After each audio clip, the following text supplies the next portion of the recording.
안녕하세요 여러분, 선현우입니다. 오늘은 올빼미족 그리고 아침형 인간에 대해서 이야기를 해보려고 합니다. 몇 년 전에 아침형 인간이라는 책이 굉장히 히트를 했던 적이 있었는데 알고 계시나요? 아침형 인간이란 아침에 일찍 일어나서 하루를 시작하는 사람을 말하는데요.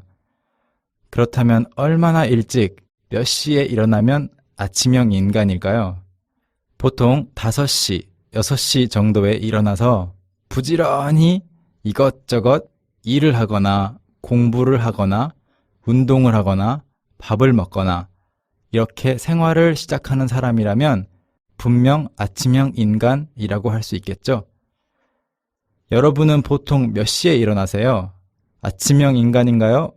아니면 절대로 아침에 못 일어나는 사람인가요? 만약 아침보다 밤이 좋다면? 네, 그렇다면 올빼미족이라고 할 수 있겠죠. 여러분, 올빼미가 뭔지 아세요? 올빼미는 바로 네, 이제 아시겠죠? 올빼미는 눈이 크고 머리가 둥글고 발톱이 날카로운 새이죠. 그런데 올빼미는 낮에는 거의 움직이지를 않죠. 주로 밤에 활동을 시작하고요. 그래서 낮에는 주로 잠을 자고 밤 늦게까지 깨어있는 사람을 올빼미족이라고 합니다. 만약 새벽 2시, 3시, 4시까지 잠을 안 자고 인터넷을 하거나 영화를 보거나 일을 하거나 공부를 한다면 올빼미족. 그리고 만약 매일 아침 6시에 일어나서 하루를 시작한다면 그렇죠. 아침형 인간이겠죠. 여러분은 어느 쪽인가요? 아침형 인간? 올빼미족? 저는 아주 늦게 잠을 자도 일찍 일어나 버리기 때문에 아마도 아침형 올빼미족이라고 할 수 있을 것 같네요. 그러면 오늘은 여기까지. 다음 주에 뵙겠습니다. 감사합니다.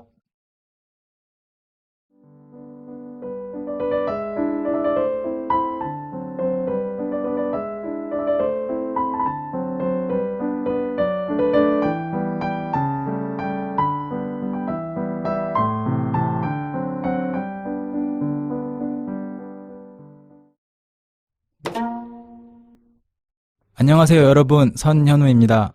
오늘은 올빼미족 그리고 아침형 인간에 대해서 이야기를 해보려고 합니다. 몇 년 전에 아침형 인간이라는 책이 굉장히 히트를 했던 적이 있었는데 알고 계시나요? 아침형 인간이란 아침에 일찍 일어나서 하루를 시작하는 사람을 말하는데요. 그렇다면 얼마나 일찍, 몇 시에 일어나면 아침형 인간일까요? 보통 5시, 6시 정도에 일어나서 부지런히 이것저것 일을 하거나 공부를 하거나 운동을 하거나 밥을 먹거나 이렇게 생활을 시작하는 사람이라면 분명 아침형 인간이라고 할 수 있겠죠? 여러분은 보통 몇 시에 일어나세요? 아침형 인간인가요? 아니면 절대로 아침에 못 일어나는 사람인가요? 만약 아침보다 밤이 좋다면? 네, 그렇다면 올빼미족이라고 할 수 있겠죠. 여러분, 올빼미가 뭔지 아세요? 올빼미는 바로 네, 이제 아시겠죠? 올빼미는 눈이 크고 머리가 둥글고 발톱이 날카로운 새이죠. 그런데 올빼미는 낮에는 거의 움직이지를 않죠. 주로 밤에 활동을 시작하고요. 그래서 낮에는 주로 잠을 자고 밤 늦게까지 깨어있는 사람을 올빼미족이라고 합니다.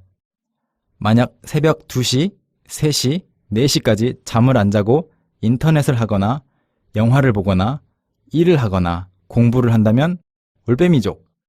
그리고 만약 매일 아침 6시에 일어나서 하루를 시작한다면 그렇죠. 아침형 인간이겠죠. 여러분은 어느 쪽인가요? 아침형 인간? 올빼미족? 저는 아주 늦게 잠을 자도 일찍 일어나 버리기 때문에 아마도 아침형 올빼미족이라고 할 수 있을 것 같네요. 그러면 오늘은 여기까지. 다음 주에 뵙겠습니다. 감사합니다.